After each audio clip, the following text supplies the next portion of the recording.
Hello and welcome to Vivid Mini Mods.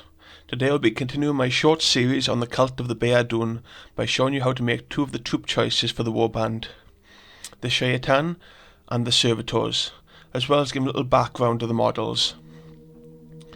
First up we have the Shayitan, and to begin their conversion I'll be making their mag carbines, a unique weapon found only on the deserted planet once inhabited by ancient Necron race. I take the radium carbine and cut off the barrel, right about where the coil ends. Then, from the Necron Gauze flare from the new Indomitus box, I cut off the pointy tip of the weapon, careful not to damage it too much. Then, at the bottom end of the barrel, I cut away at the body of the weapon. This is to provide the wires that will complement the design of the abandoned rifle. Carefully removing the wires first, I then take apart the body of the weapon, just in front of the power coils. If you try to take the front part off first, it's like the wires will snap. Pro tip is to remove the delicate bits first before hacking away at the thicker pieces of plastic.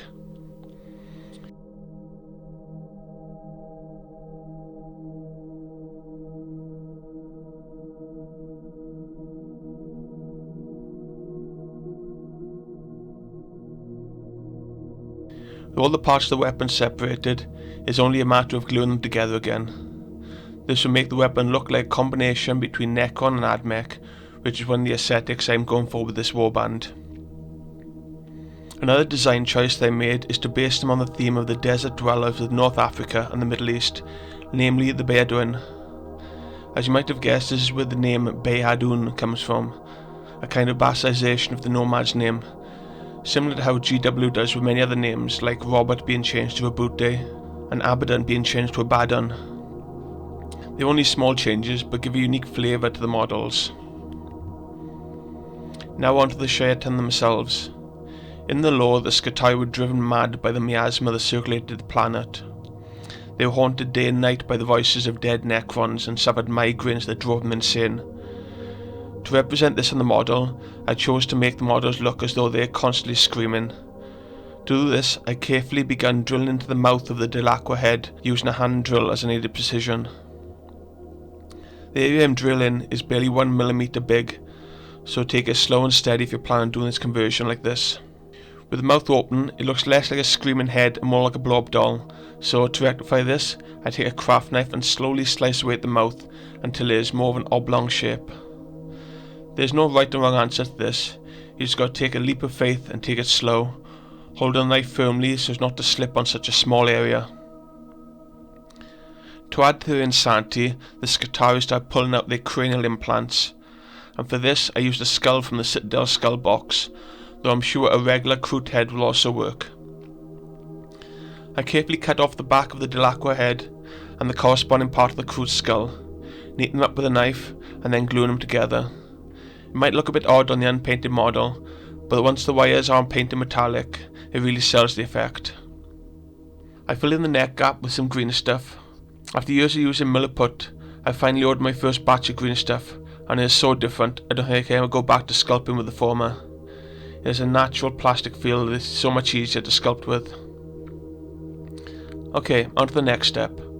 To add to the effect of their implants being ripped out from all over their head, I take some dressmaking pins, heat them up using a candle, and then push the hot metal into the plastic. This will melt the plastic, giving it a look of swollen skin around the damaged implants.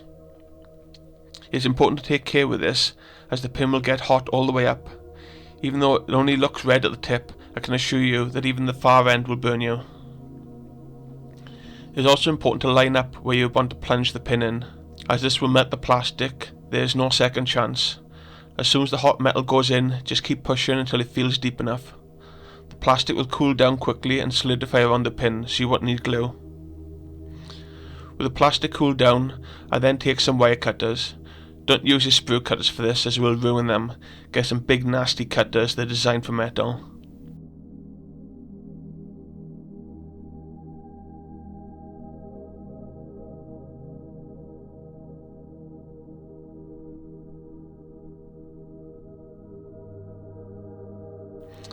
And with the pin cut off, that is the Shayitan finished. Now on to the second part, and a much quicker kit bash. This is for the Servitor variety on the planet. For this quick and simple kit bash, I'm using crypt ghouls from Warhammer Fantasy. Wow, these guys are really old. It's not surprising with their heavy mold lines and simple design, but I guess that's where you get 20 of them for £25. I start by cutting off all the front contact points, as I will be replacing the entire front half with tendrils. I make sure to leave the arm sockets, as I'll also be attaching some arms to them later. I then drilled a hollow, where I'll be able to glue the tendrils. These were 3D printed using the same methods outlined in a previous video. I decided to group them together and then cut them off after printing, as I could then fit them better as I could see and touch them. One of the main problems I have when designing conversion parts for 3D printing is trying to figure out how they will look when finished, if they will fit correctly to the model, and how the design will complement or clash with the original mini. With the tendrils in place, I then take some armors from the Adeptus Servitors Arcoflagellum kit, which fit well with the front of the model to give them a feel of motion and berserker rage as they run through the battlefield in a fit of insanity. And with this simple kit bash out the way, let's have a look at the finished and painted models and head over to the turntable. So the colour choice for these models is more of a rough Blanchitsu style. I wanted to keep them drab and dirty, as they are meant to be Dark Mechanicus models. But to counter this, I also added bright colours to the odd piece of cloth poked out from underneath their robes. This to replicate the bright colours and headscarves of the Bei'Adhoon tribe and their fancy patterns. To create both a drab base yet bright highlight to these models, I first base coated them, then added typhus corrosion to all bits of the model, not just the metal parts, before highlighting them. I then painted on patterns of the brightly coloured cloth and body paint, trying to replicate the design of the nomads of the Middle East.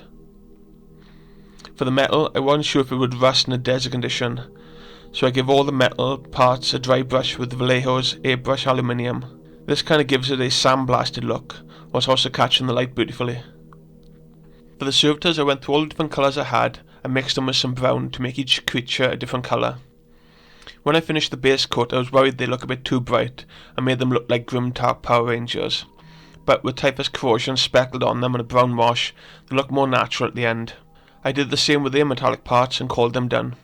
As you might have seen in the description of my last video for the Bei'Adhoon, these are a competition piece for a contest that is currently taking place in the Dark Mechanicus subreddit. It is due to close next week, and I'll be releasing another video showcasing all my conversions, as well as giving some more backstory. When the contest closes and the entries are in, they'll be put to a public vote before being judged by Warhammer content creators on YouTube and Twitch. I will release more information in the next video, and I hope that if you like my entry, then you will give me a vote when the polls are open. That is all for this video. Drop a like if you like and pop a sub if you want to see more. Until next time, I'll catch you all soon.